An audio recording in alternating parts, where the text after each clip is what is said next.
Goku Black, whether you love him or hate him, is without a doubt Super's most iconic villain. The fact that the series managed to pull off Evil Goku as a part of the main story is a revelation in itself. The anime doesn't really go too far with the character, so I'd rather not talk about that for this video. Rather, I'll be mainly focusing on what made Goku Black work so well in the manga.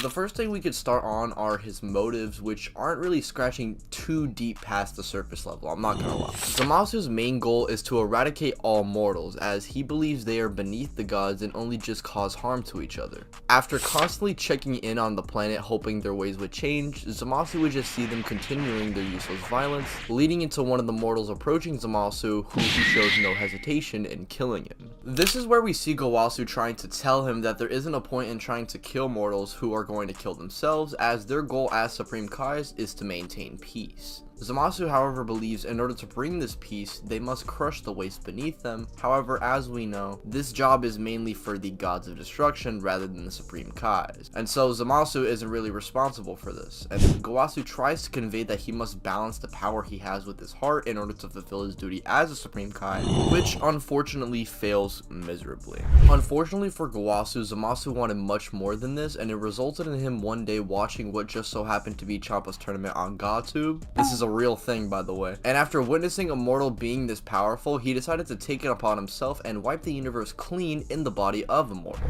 He'd collect the Super Dragon Balls to swap bodies with Goku, kill that same Goku in Zamasu's body along with killing his family. After this, he'd travel literally through time and reign supreme, leading into him encountering future Trunks and instill hopelessness once again in this dark future. Eventually, Goku and Vegeta then get a shot against Goku Black, which leads into a lot of very cool interactions between the characters. You see, Goku Black in a sense does have a point where he's coming from, as we've even seen races in Dragon Ball just be known for wiping out other races. The biggest example of this are the Saiyans, the same race that Zamasu is now utilizing to execute his goal. And before anyone starts typing in the comments, no, this does not make Zamasu a hypocrite, as Zamasu isn't just taking advantage of the Saiyans' biology, but also his powers as a Supreme Kai. It'd be different if Zamasu just took Goku's body and ended up becoming stronger after that, but what makes Goku Black so deadly is not only his ability to grow as the battle goes on due to his Saiyan biology, but the ability to regenerate his cells much faster than other people due to his Supreme Kai powers. This allows Black to become much more powerful than even other Saiyans like Goku and Vegeta, who, in all honesty, are perfect examples as to why Zamasu's ideology is not even correct. He constantly boasts how mortals never get better and only cause violence, but we see this being the literal opposite with Vegeta's upbringing. Vegeta was a ruthless elite who wiped out civilizations simply because he thought it would be fun.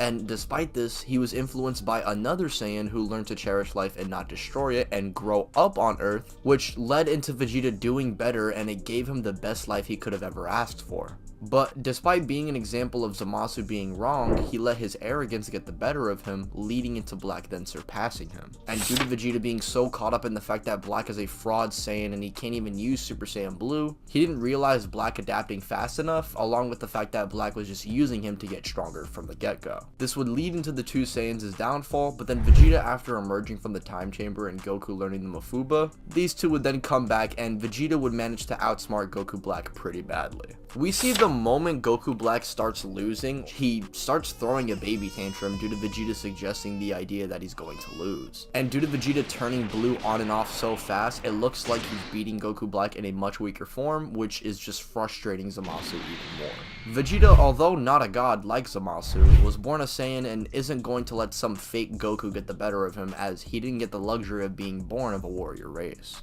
The reason why Zamasu wanted to go out on this conquest is because he thought he was so powerful and he believed he could use his power for the better. And we see how this bounces off of Goku and Vegeta, who are constantly breaking their limits and are trying to achieve higher levels of power. Out of desperation, Goku Black and Zamasu would fuse, which leads into Goku going head to head with him, and surprisingly enough, would use the technique from Beerus to try and finish him off. Although this wouldn't work, the look on Zamasu's face knowing a mortal is capable of even doing something like this is more than satisfying to see. And despite seeming invincible, Zeno would ultimately wipe him out along with all of existence, technically completing his plan.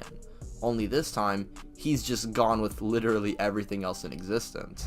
Although his ideology is not super complex, I believe Goku Black gives us the best interactions with the main characters when it comes to being a villain. It allows Goku and Vegeta to bounce off of him pretty effectively, and he would remain pretty consistent, at least when talking about the manga. Anime Goku Black is a little stupid, but that's because the arc itself is kind of a mess, but the manga made Zamasu an actual competent villain who stands on his own. He wasn't a villain who ended up feeling like a cheap copy of a previous villain or a villain who got shafted in his own arc. And I mean, Jiren and Broly kind of barely count as villains anyway, so I think it's just very clear that Goku Black is the best super villain, and yeah, if you disagree, you're stupid.